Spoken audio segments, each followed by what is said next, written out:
why the nation's flags are at half-staff tonight.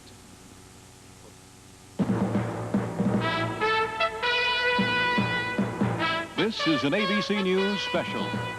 The Shuttle, Disaster in Space.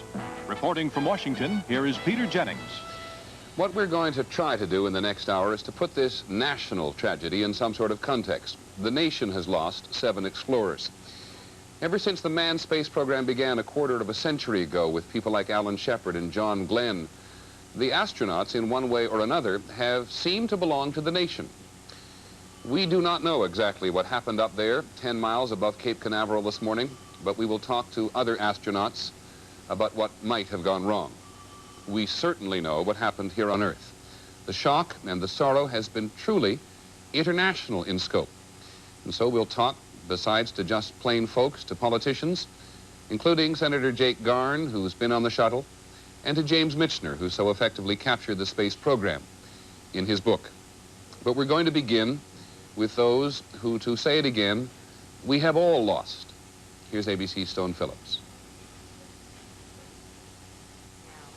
They were America's crew, men and women, veterans and first-timers, parents and even a classical pianist. They came from Akron and Detroit, Boston and the Carolinas. They were pilots and engineers and a teacher, and they were young. The oldest would have turned 47 in May. What they shared was a pioneer spirit, a passion for adventure, and a belief that man's discoveries in space can help solve problems on Earth. Their leader was Commander Dick Scobie, age 46, making his second journey into space. He became an astronaut in 1979 after 22 years in the Air Force.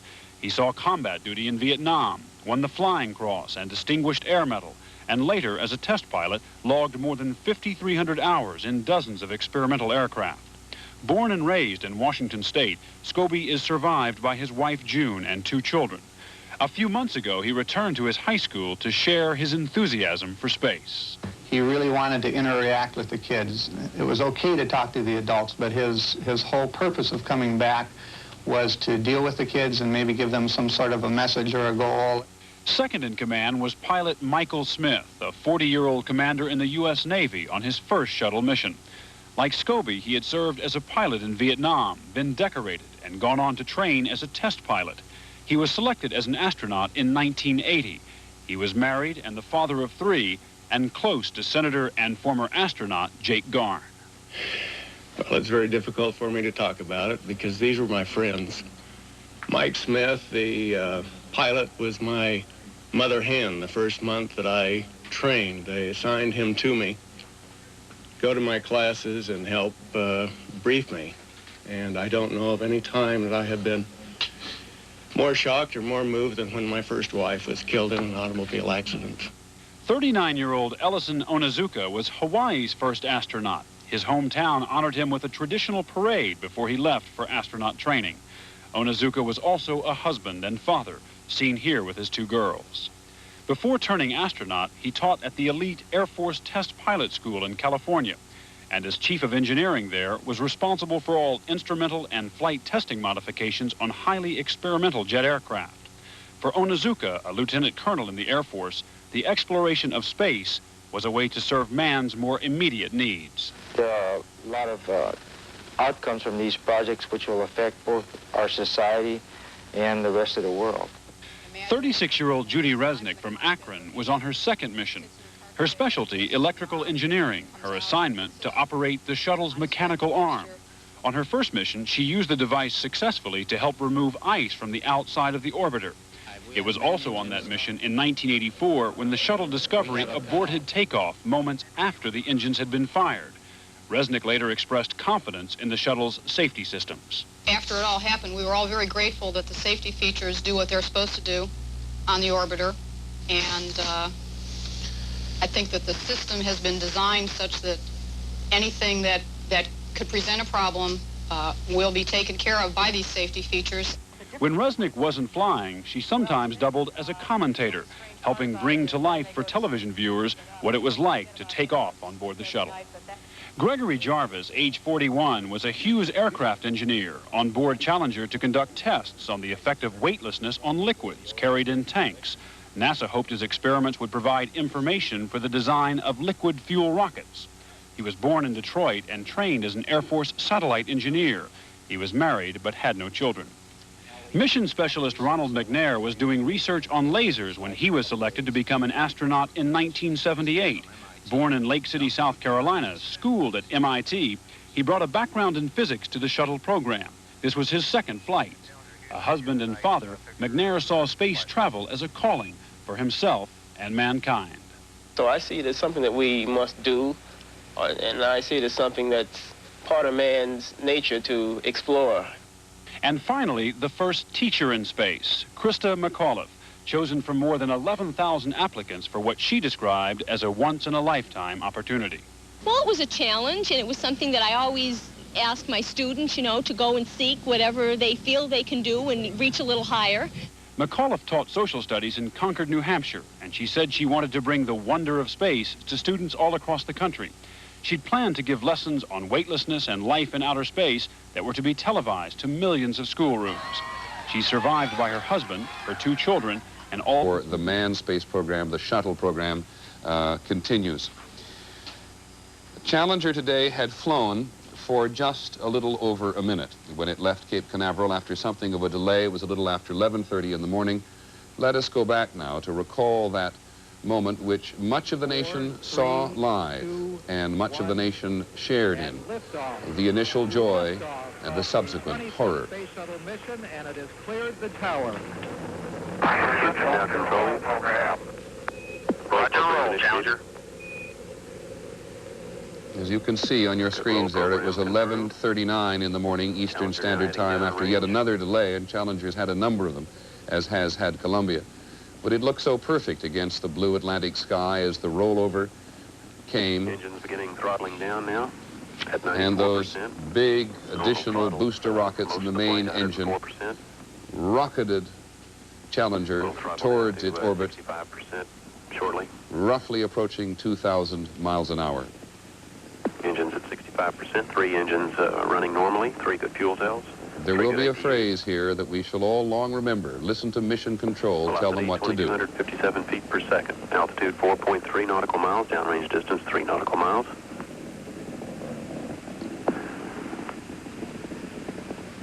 Engines throttling up, 3 engines now at 104%. Challenger, go with throttle up.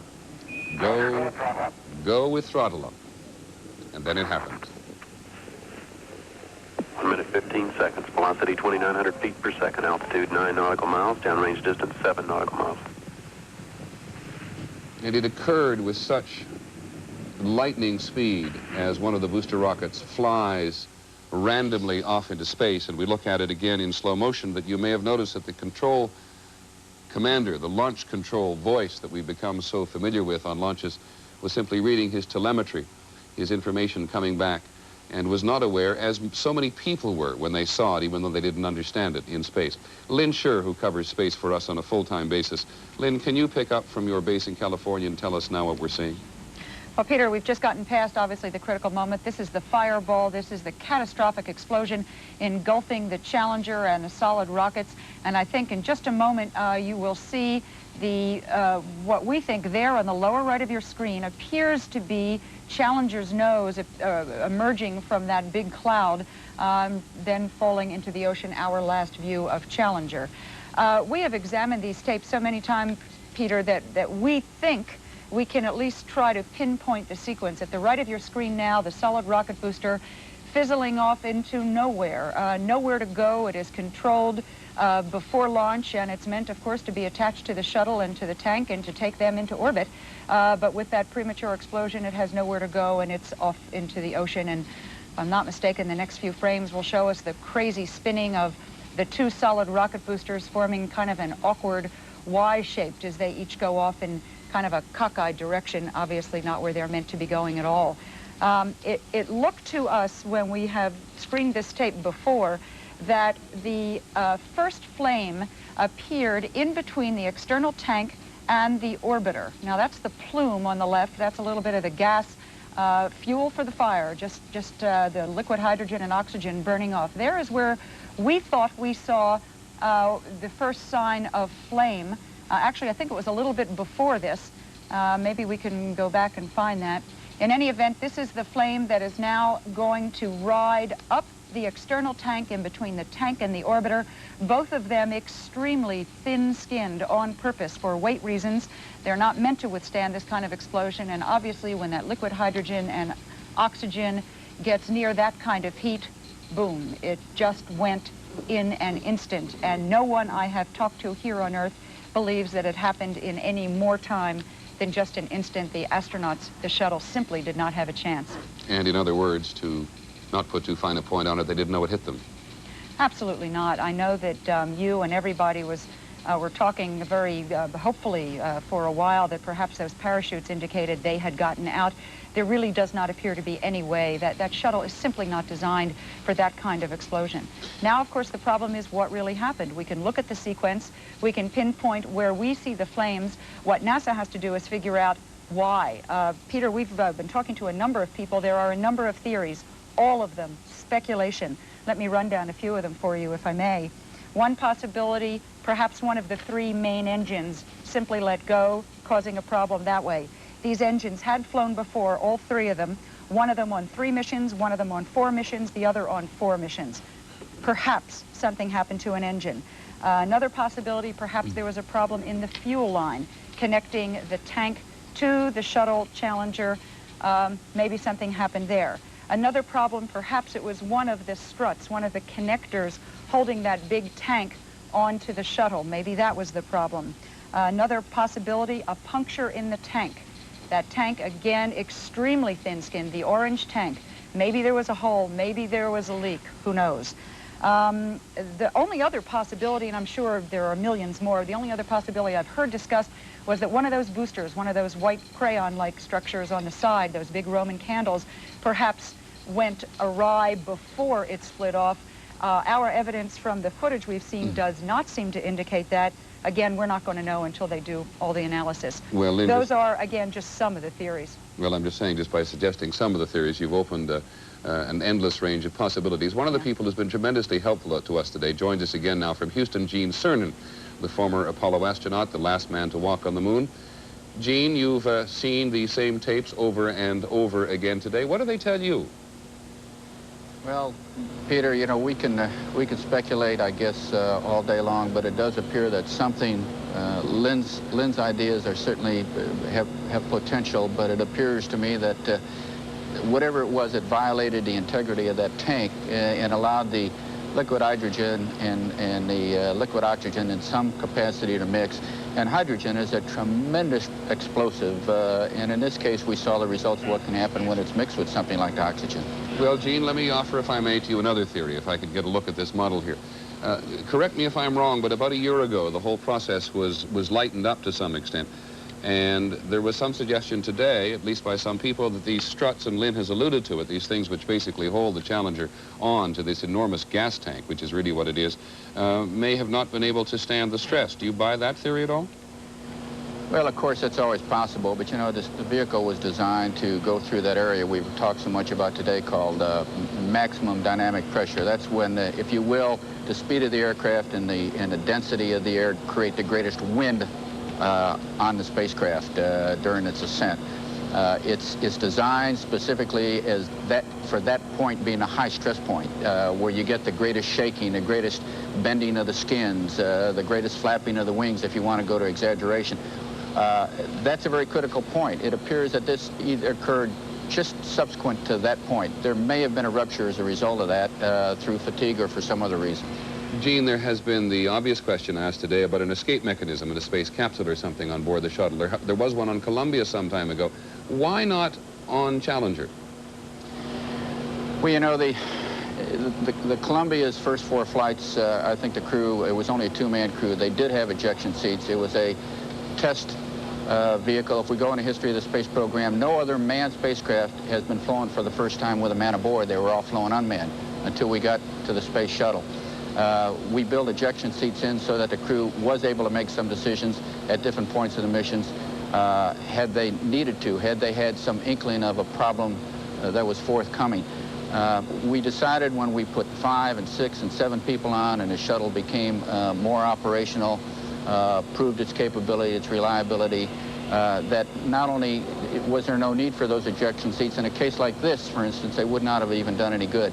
There was an escape mechanism, and that was a shuttle itself. If the crew, if the ground had some idea that there was a problem occurring, a critical problem, even a couple moments ahead of time, they could have jettisoned that external tank, jettisoned those solid rockets, and although the maneuver is very complicated and difficult, landed back at Kennedy Space Center. Gene, I'd like to point out, and I know that you know this too, of course they have that capability.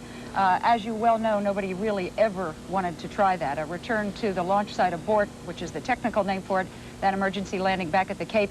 They say they were prepared for it. They didn't really ever want to try it. And just to add to what you were saying about the ejection seats, Peter, you're quite right. There were ejection seats on Columbia. There are no longer. It has been modified to match Challenger, Discovery, Atlantis. And as Gene points out, there were only 2 ejection seats, and now there's 5, 6, and 7 passengers. Well, I think the point I'm trying to get at here, because it has been raised today, and let me get a fairly brief answer from you, if I may, Gene.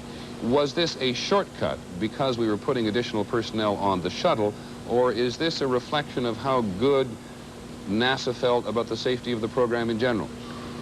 No, the program was designed to follow this plan of attack. It was designed as a test article and a test vehicle initially to have those ejection seats. Subsequent to that, it was designed not to have them, and that was the plan. This was not a shortcut. It was just a planned and a long-term operation of this vehicle.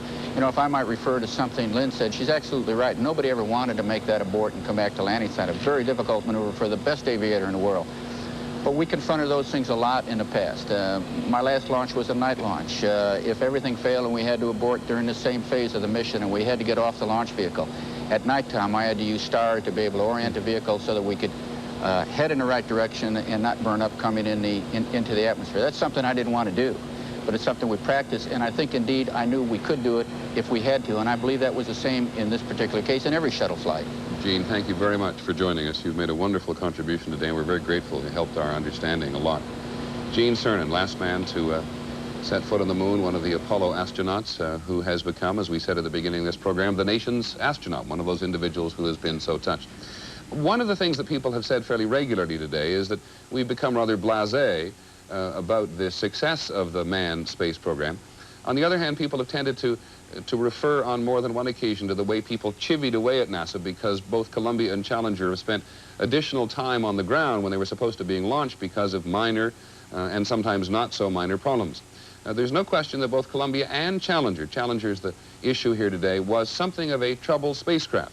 Does not suggest by any means reflection on what happened today, but it was, on occasion, a troubled spacecraft.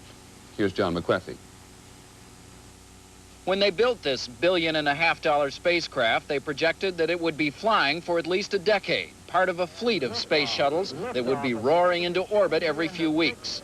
Challenger was on its 10th flight today and just its 3rd year of service. Like its sister ships, Columbia, Discovery, and Atlantis, Challenger has suffered through some crippling technical problems over the years, but has also repeatedly written itself into the history books with its many successful firsts.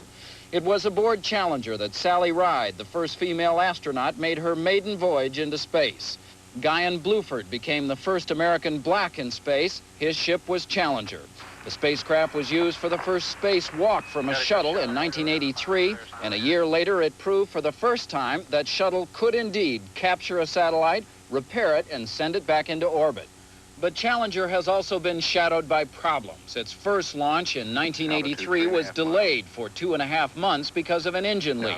In one 1984 mission, the Challenger crew lost 3 satellites while trying to launch them into orbit. Malfunctions later blamed on the satellites, not on Challenger. In December of 1984, NASA had to scrub Challenger's next mission. It was supposed to carry the military's first secret payload into space. Challenger's protective heat shield had been badly damaged, and the ship had to go in for an extensive overhaul. Last July was probably Challenger's worst month until today. 3 seconds before its scheduled liftoff, the countdown was stopped because of a coolant leak. We have an RSLS abort. We have an abort. Later that same month, Challenger came perilously close to disaster when it suffered what NASA called a launch emergency. One of its engines shut down while the spacecraft was climbing into orbit.